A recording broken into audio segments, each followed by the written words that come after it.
Hello, and welcome to the latest in our series of interviews on the future of English language teaching. Each week, we're talking to representatives of the English language teaching community from around the world, looking at the impact of the coronavirus pandemic and how it's changing the ways that we work. Transform ELT will be making these interviews available through our YouTube channel, our Facebook page, and our website. This week's interview is with a teacher trainer, and educational consultant based in Moscow, Elizaveta Paremuzova. So Lisa, perhaps we could start with your context and the things that you do. Yeah, of course. Thanks, Alan. Well, I do everything that is in some way connected with learning and with teaching, especially learning and teaching English as a foreign language.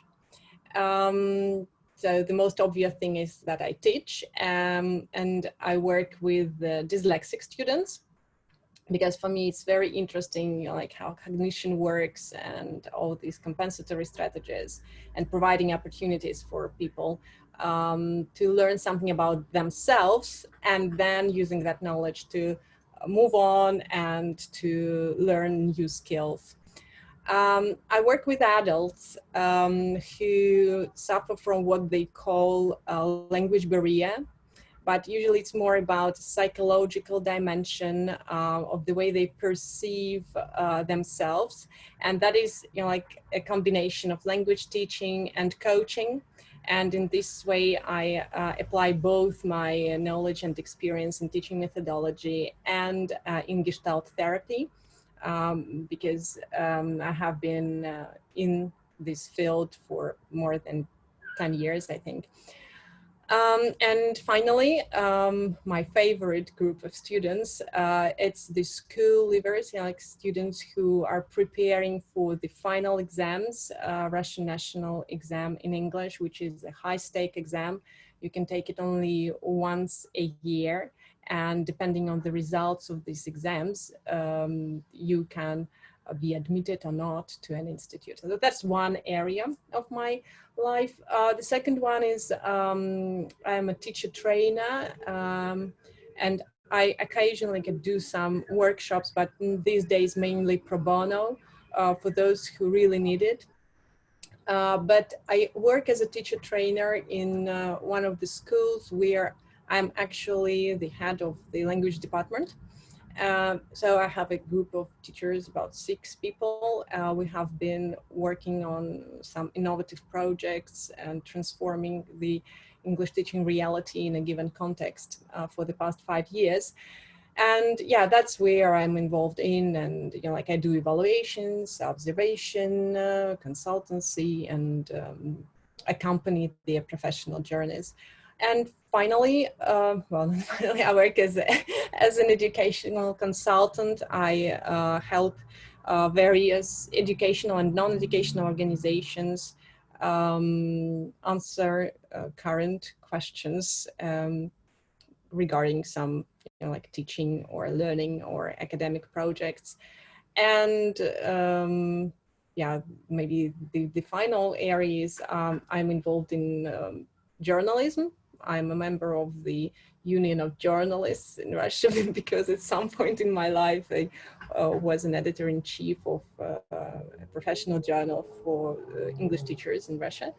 And I kind of got into habit of writing on the subject of education. And I do it, but I can't take it that seriously. Well, just I happened to be that journal has sadly folded now, hasn't it? Yeah, that's true, because the publishing house, it was an independent enterprise, and because of the economic processes happening in Russia, we had to close all the journals. Yeah, that's quite a sad story. So the obvious question at the moment is how the global pandemic has affected your professional practice in those various areas that you've described, but particularly, I think, to start with teaching and the adjustment to teaching online, which is presumably what you've been doing a lot of. Yeah, I think that's the area in which I felt mostly like affected most, because journalism was the same, managing, well, a little bit affected, consultancy not affected at all, but teaching, yes.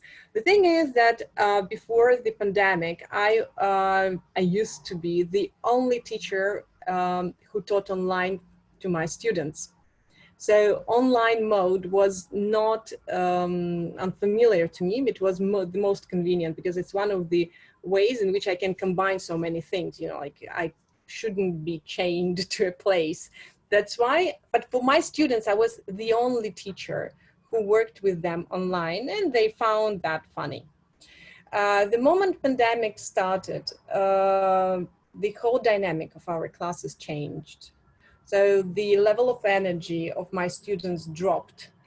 And I realized that, well, we are to face a lot of different experiences. So from the point of view of learning, what happened, I always try to keep focused on my learners, on their affective needs, cognitive needs, language needs. You know, like, so these are the three domains which inform one each other. No emotions, no fuel, no cognition, you know, like no wires, and no language, well, no result.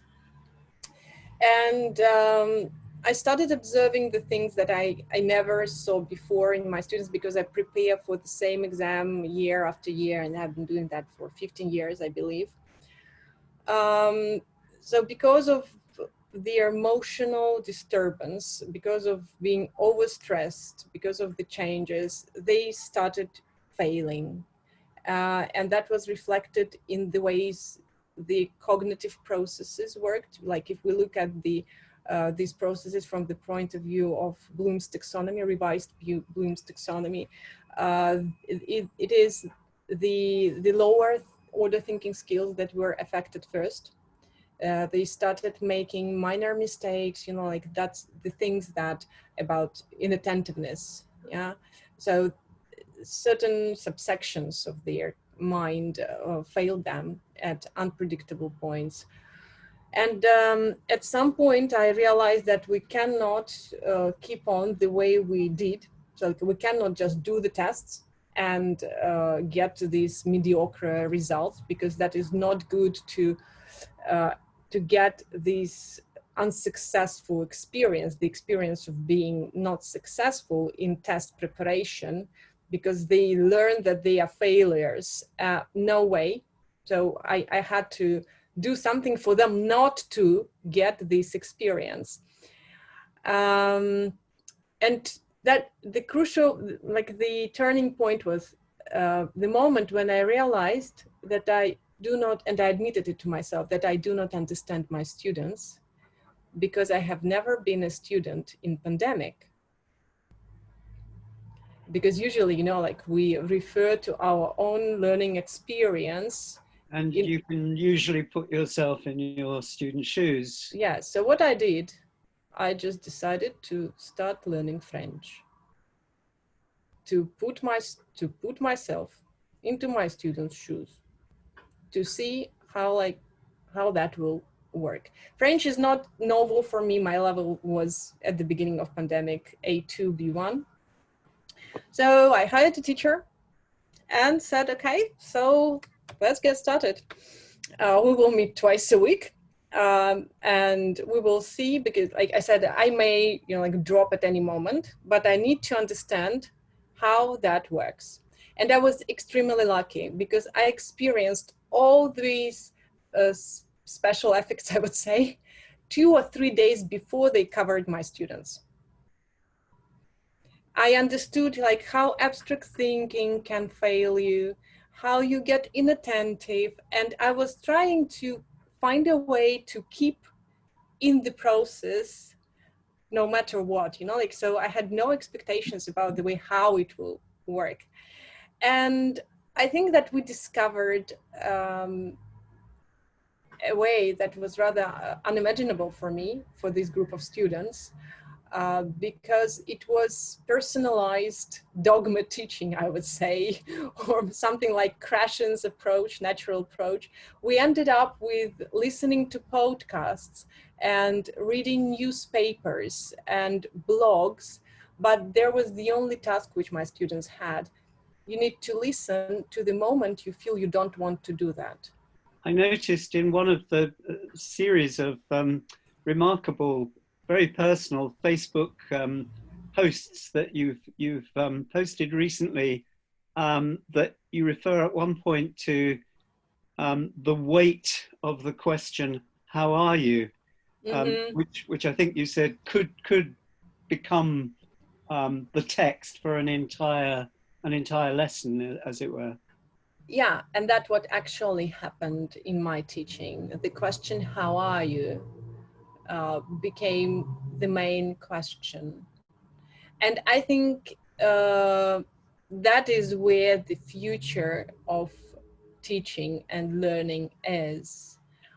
When people meet without social masks, two humans who are genuinely interested in keeping in contact and who are, you know, like brave enough to get exposed in their vulnerability, together surrounded by absolute uncertainty, and they have only here and now, and they can start this communication because there are no expectations.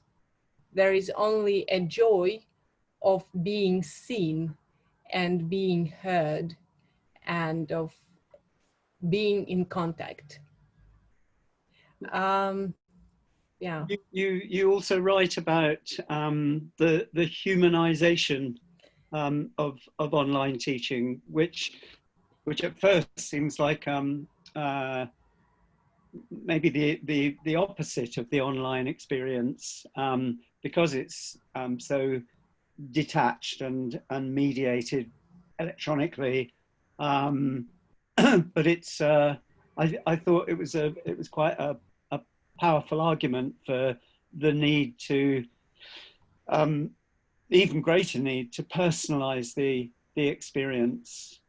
Yeah, because you know, like there are personalization, it's a buzzword these days, and it's usually associated with, you know, like online artificial intelligence, and it's all about autonomy, you know, like people overvalue, if I can say so, like value too much, attribute too much value to the idea of autonomy, because when you're autonomous, you're independent, and you do not, like, you're in absolute security and you're free.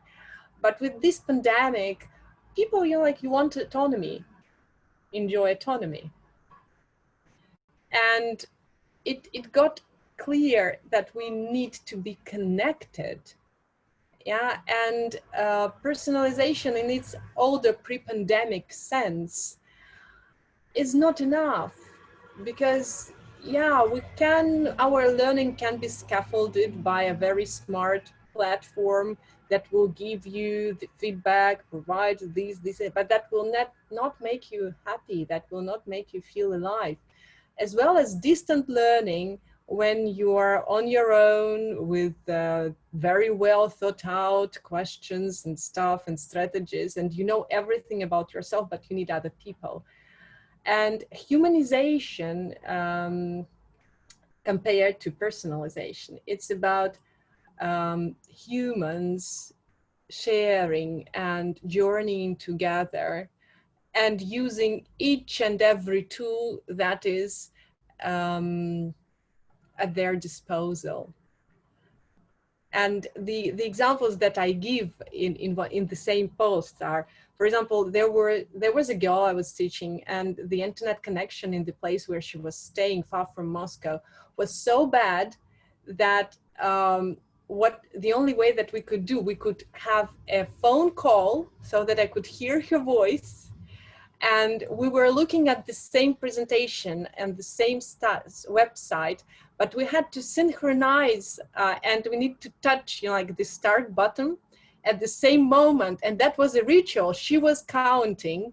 She said like 1, 2, 3, start. Yeah, has it started? Okay. And that was so funny, you know, like talking on the phone and listening. But that was the essence of this. And it worked. It worked, Yeah. yes. It worked because we needed that. We Yes. needed to meet.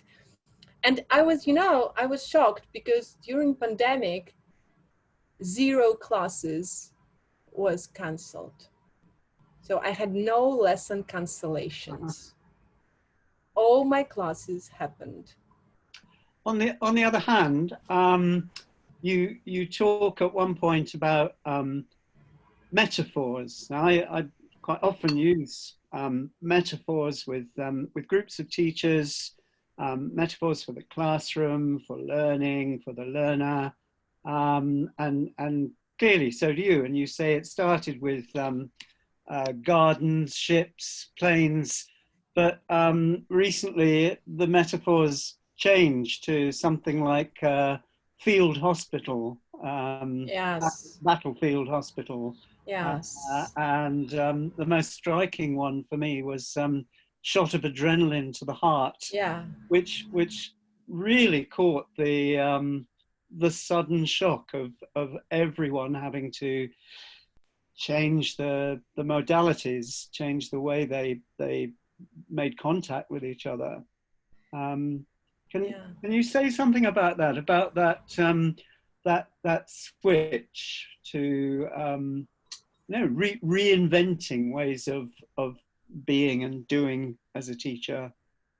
Yeah, you know, like this metaphor with the battlefield hospital, it's about teaching students preparing for exams, because it's not the same. I haven't thought about my other students, you know, like who are not preparing for exams, because with them it's a much more relaxed story and the metaphor would be different.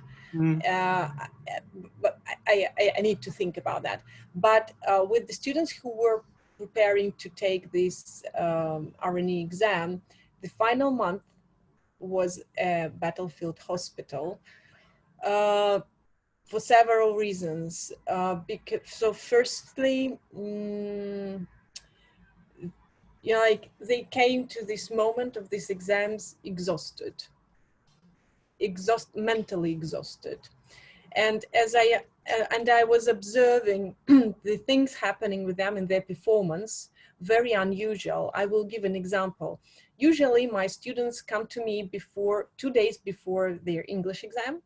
English is usually, well, no, just to refresh, because before that, like during the exam term, they firstly take Russian, then maths, then other subjects, and English is the final one in the schedule. It's always. And I never disturb them, because I think that before Russian, you need to concentrate on Russian, before maths on maths, so, and no English. And usually they kind of forget a little bit everything. And 2 or 3 days before the actual English exam, they come to me. I give them the full exam trial. They write it very badly, then get horrified by the fact that they have forgotten some minor details. Then they get mobilized. The next day, they write the second trial, and it's much better. And the next day, they go and write the exam, and it usually just bingo. This time, they came to me 3 days before the exam, and they wrote the first trial very, very well. And I was like, it shouldn't be so.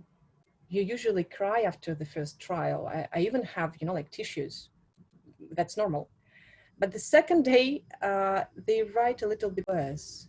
And I'm like, how? What is happening? And only after they took the exam, I understood from the neuro review. They have so much cortisol in their blood, and that is the hormone which is released when a person is stressed. And when there is too much cortisol, the moment you get adrenaline, you feel tired. you don't feel mobilized.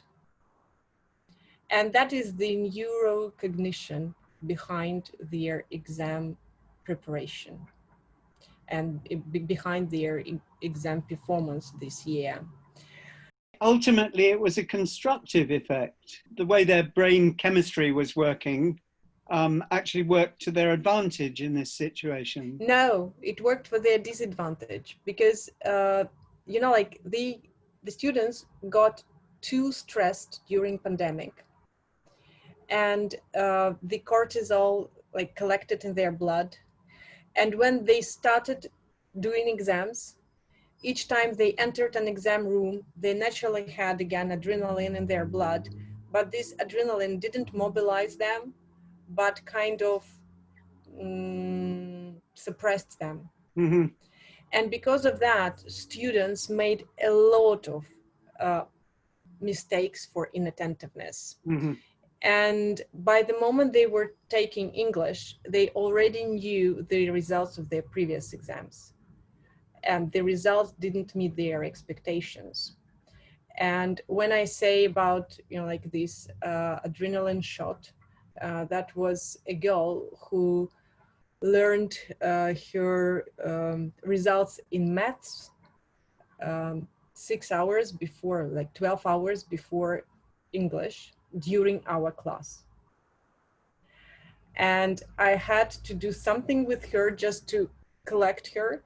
And I said, okay, now you go watch a horror movie. Here is the name. We meet in 4 hours. But I told her, you need to trust me. That was Night Watch. Yeah, actually. And we met 4 hours later at about midnight, and the exam was the next day. I said, okay, how was the film? She was pink again, and she said, you know, I started watching it 30 minutes, and I understood that in my life, not everything that bad. And then I watched some cartoons. And yes, she managed to get 18 out of 20 for the oral part because like she got collected. But that is what I call an adrenaline shot, because I never advised such things to my students before. Horror movie therapy. Horror movie therapy, yeah. Some of your students, I know, again from the anecdotes in your posts, have had extreme difficulty in connecting online. That there are simply limits which are almost insuperable. Yeah, that's true. So there are two anecdotes. One anecdote from my managing practice. That's the story which one of the teachers shared with me. And I can say that teachers got overwhelmed by the amount of information they received. They have never known about their students that much. And I think that now it's time for digesting what we need to do before the next academic year starts. We need to digest and process everything we have learned. So she told me, Lisa, looking like this into the camera, my life will never be the same. You know, why? You know, like I have a student and well, he didn't show up in Zoom. He used only voice and we didn't know why he didn't use camera, but I for me it's important to see the faces of my students and blah blah blah. And then, you know, like yesterday he switched on the camera and he said, hello, I'm so happy to see you. And we said, hello, we are so happy to see you too, like how's life? And now it's much better. I'm in my countryside and now I can use the camera. Oh wow, why so? And yet for the past months I stayed in my flat, like with my parents and my little brother, and our flat is rather tiny, and my brother, he's an attention seeker. And the only place where I could study was a wardrobe. So I was sitting in a wardrobe and it's rather dark there. So I thought that just there was no point in switching on the camera. That is about this. And I think that's the teachers, we kind of got a shock. We didn't know that our students need learning that much, that they would sit in a wardrobe. You're like, he could easily say that he didn't have internet, and that is the thing. And a second extreme story was about a boy who came to me 48 hours before the exam.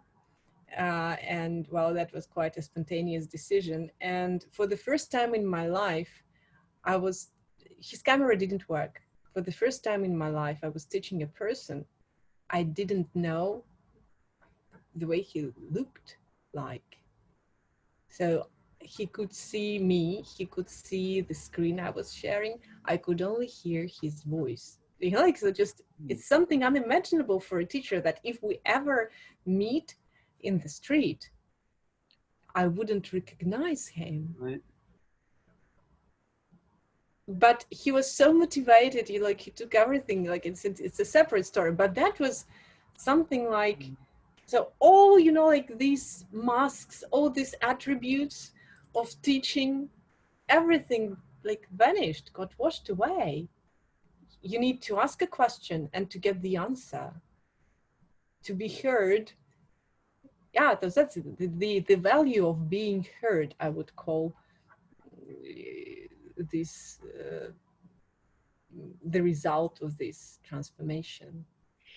Okay, we've talked about the challenges that that you've experienced and some of the limitations on communication online. I'm really interested to know how your students have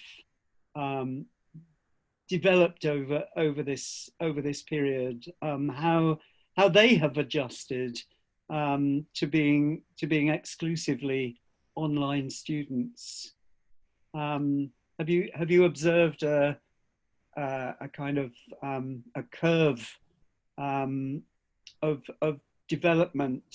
Have they adjusted to this very different way of I know you said you were teaching online before, but now it's become de rigueur. You can't not be teaching online. It's the only way you can be teaching. So how have your students managed the adjustment as learners, do you think? Well, I think it was not, well, I don't think that I have enough evidence to say about adjusting to learning online. I think that the most challenging thing for them was to adjust in learning, in being socially deprived, being deprived of social contacts, being deprived of their daily routine.